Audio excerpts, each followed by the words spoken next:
ইনকিলাব ইনকিলাব ইনকিলাব ইনকিলাব ইনকিলাব ইনকিলাব।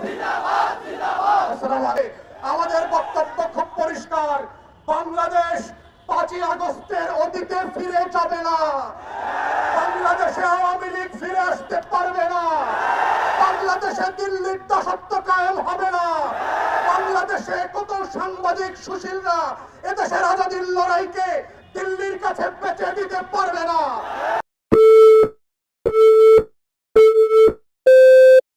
জাতিকে জাতি হয়ে ওঠার যে সংগ্রাম লড়াই, তার ভিত্তি হয়ে উঠতে হয় হচ্ছে তার শত্রু চেনবার মধ্য দিয়ে।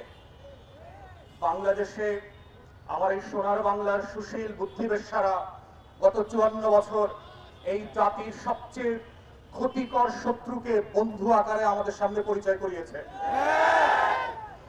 এবং এতবার বলেছে যে পৃথিবীর ইতিহাসের সমাজবিজ্ঞান রাষ্ট্রবিজ্ঞানে যে শত্রু সাপেক্ষে রাষ্ট্র হয়, আজাদীর লড়াইটা যে শত্রু সাপেক্ষে হয়।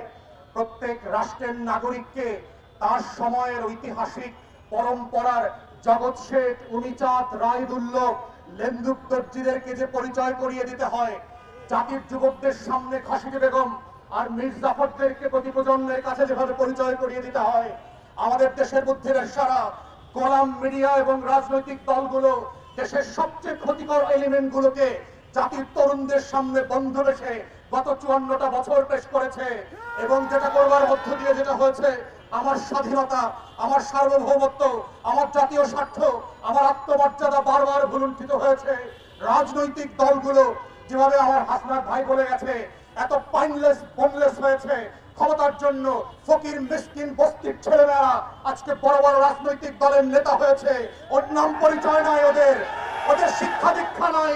যারা শত্রু চেনে না, যারা আজাদীর লড়াই বোঝে না, যারা হাজার বছরের ইতিহাসের স্বাধীনতা সার্বভৌমত্ব বোঝে না, ওই সকল ক্লাউন গোলামরা আজকে বাংলাদেশের রাজনৈতিক দলের নেতা এবং তারাই প্রত্যেক পাড়ায় মহল্লায় এলাকাবাসীর কাছে ভোট চেয়ে বেড়াচ্ছে।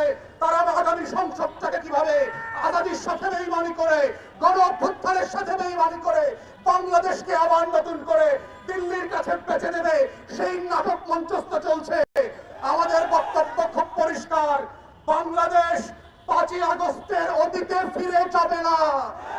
বাংলাদেশে আওয়ামী লীগ ফিরে আসতে পারবে না। বাংলাদেশে দিল্লির দাসত্ব কায়েম হবে না। বাংলাদেশে কত সাংবাদিক সুশীলরা এদেশের আজাদীর লড়াইকে দিল্লির কাছে বেচে দিতে পারবে না। এই বক্তব্য খুব পরিষ্কার।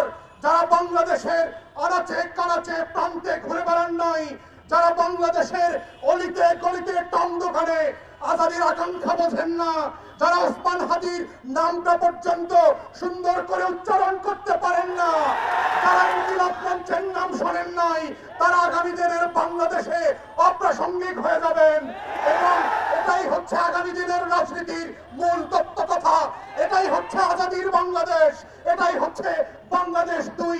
এবং সেই বাংলাদেশ 2 লড়াইতে একটা দুইটা বুলেট না, লক্ষ বুলেট দিয়েও এই আজাদীর লড়াই বন্ধ করা যাবে না। আপনারা বারবার চেষ্টা করেছেন, হেফাজতের গণহত্যা হয়েছে, 1,64,000 বুলেট মেরেছিলেন, আওয়ামী লীগ ক্ষমতায় থাকতে পারে নাই। বিরোধী দলের 15,000 নেতা কর্মীকে গুম খুন করেছেন, আওয়ামী লীগ ক্ষমতায় থাকতে পারে নাই। পিলখানায় গণহত্যা করেছেন, আমার 57 জন সেনা কর্মকর্তাকে শহীদ করেছেন, দিল্লির আধিপত্য টিকে থাকে নাই। নির্বাচন ব্যবস্থা ধ্বংস করে দিয়েছেন 16 বছর ধরে।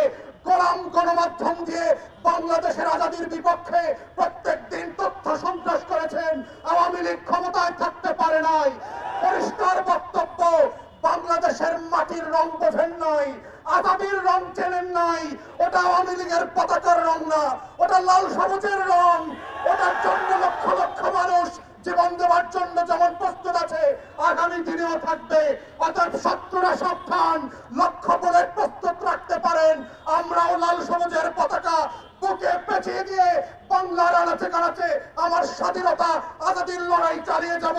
শরীফ ওসমানদেরকে নতুন করে পাড়ায় মহল্লায় আবার পরিচিত করানো হবে এবং সেভাবেই প্রজন্ম থেকে প্রজন্ম ইনকিলাব জিন্দাবাদ হয়ে থাকবে।